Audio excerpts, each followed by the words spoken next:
বিসমিল্লাহির রহমানির রহিম। আমি আপনাদেরকে একটা সবজি তৈরি করা দেখাবো। সবজি এগুলো হলো মটরশুঁটি, দেখেন একদম ক্লিয়ার মটরশুঁটি, তারপরে আছে পেঁপে, আর এখানে আছে মূলা। এই তিন ধরনের সবজি আগে একটু এগুলো শক্ত থাকে, একটু সিদ্ধ করে নেওয়া, ঠিক আছে। আর এখন আমরা দিচ্ছি তেল। আর কি কি দিব এখানে, আমরা লাউ দিব, এটা নরম, বেগুন দিব, এটা নরম, এই জন্য এই দুইটা সবজি একটু পরে দিব। ধনে পাতা দিব, পেঁয়াজ দিব, রসুন, কাঁচামরিচ, এই সব মিক্স করে আমরা একটা সবজি তৈরি করব, মিক্স সবজি। আমার মনে হয় এই সবজিটা যদি আপনি নিয়মিত খান এইভাবে, তাহলে মাংস খাওয়া ভুলে যাবেন। মাংস খাওয়া ভুলে কিভাবে সবজি খাওয়া যায়, এই জন্য এই সবজি তৈরি করছি। মনে রাখবেন, মাংস থেকে যে চর্বিটা আসে ওটা খারাপ চর্বি।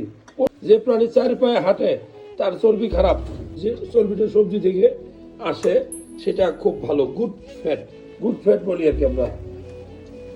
এই ধরনের সবজি তৈরি করে আপনারা খাওয়ার চেষ্টা করবেন, দেখবেন যে আপনাদের শরীরে অতিরিক্ত কোলেস্টেরল যেটা আছে সেটা থাকবে না। আপনারা অনেক বেশি ভিটামিন পাবেন, অনেক বেশি আপনার টেস্টোস্টেরন তৈরির উপাদান আপনি পাবেন। যাদের বীর্য পাতলা, সেক্স পাওয়ার কম, তাদেরকে আমরা সবসময় সবুজ শাক সবজি খেতে বলি।